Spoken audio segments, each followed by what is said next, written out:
Good day, everybody. My name is Don Gray. We're here today to talk to Johannes Maree from Destinata Capital.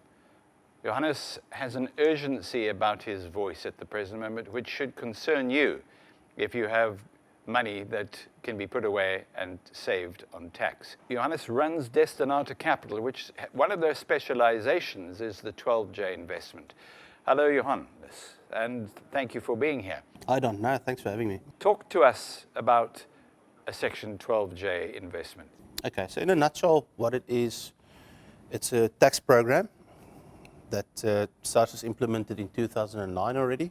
It comes off the back of similar incentives that have been done overseas that have been very effective. So essentially what they want from us as South African taxpayers is to invest in the South African economy. Yeah. And in exchange for that, to incentivize us, they give us a 100% tax break on the investment. I think the best way to explain the practical implications is with an example.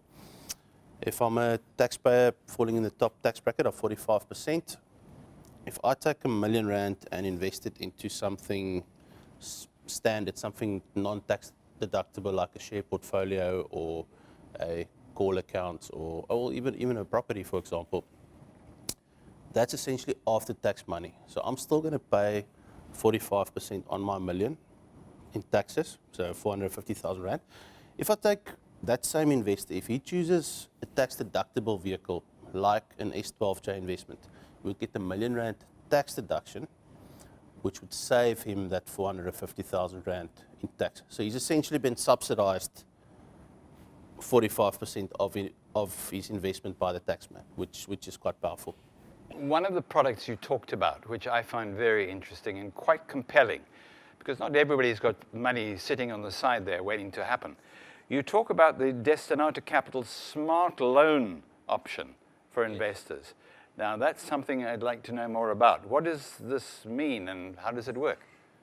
Okay, so essentially it gives the investor an opportunity to leverage his cash portion that he invests into an S12J fund, much like you would do on a property when you take a bond on it.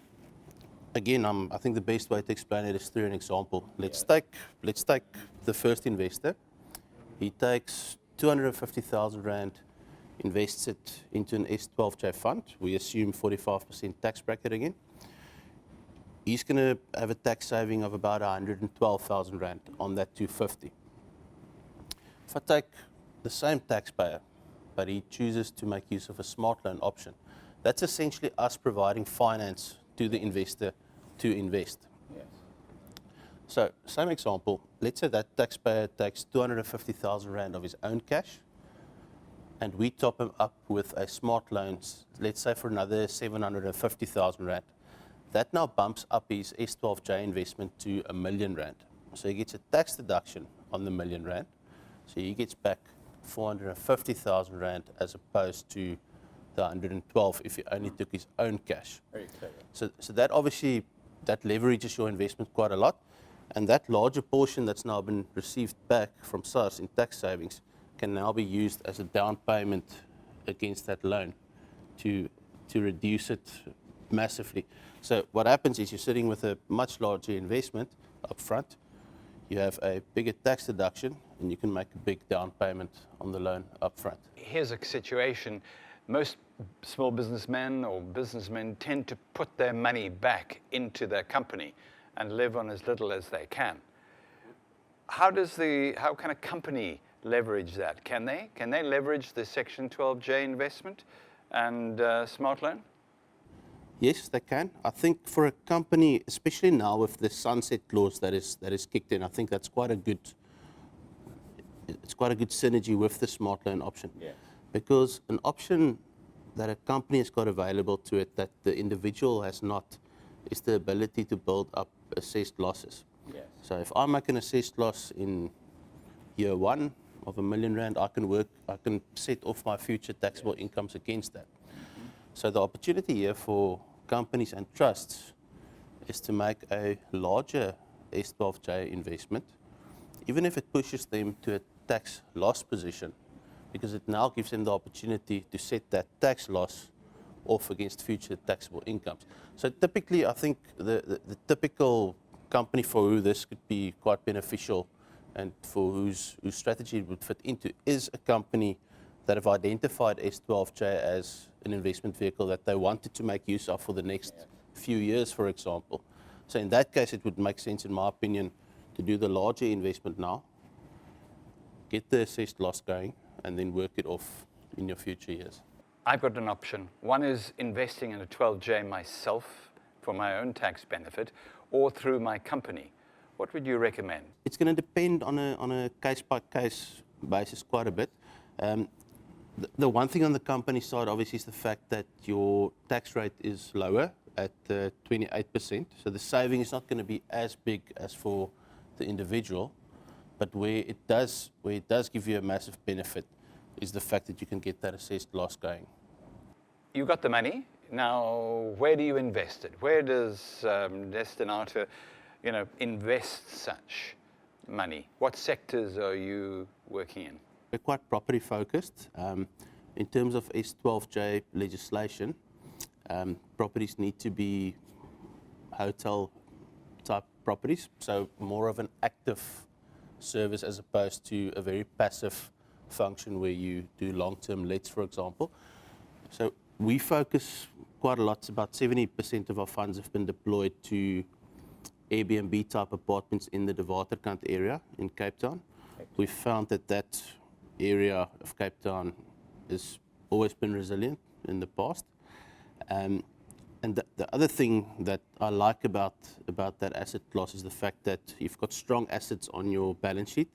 It's much safer, in my opinion, than, because there are companies out there who, and I'm not saying that that's wrong, but that's not something that I would do, where they put 20 computer programmers in the room and they design the next app or whatever the case may be. If that thing falls flat, the capital is gone. There's a lot of safety for me in property because you always have a strong balance sheet.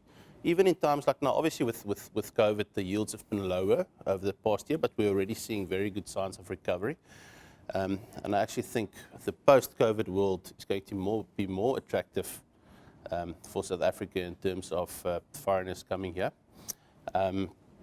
So that's the one area that we focus on heavily, but then we also focus on security companies. We found that to be a very good performing asset class. And I think the reason is it's because it's an absolute necessity in this country of ours. I don't think it's a luxury purchase. I personally pay my security fee before I pay things like DStv every month. Not before your food. No, food first, but then security. So that's the other asset class. And then we also focus quite a bit on asset rentals. They give a slightly higher cash yield per year than the property side. So there's slightly more risk involved there, but we also keep ownership of the assets, and that mitigates the risk for me in a big way. So that's basically our main asset classes. It's the hotel properties, security, and asset rentals. So there's substance behind the investments that you take? Oh, absolutely. I mean, we've got quite a stringent due diligence process that we follow before we do deploy. Johannes Maree, it's a pleasure being talking to you. Thank you for the information you've shared, and I trust that you as a potential investor will be engaging with Johannes and that you will take advantage of the last 2 months that you have to invest in a 12J. Thanks, Johannes. Don, thanks so much.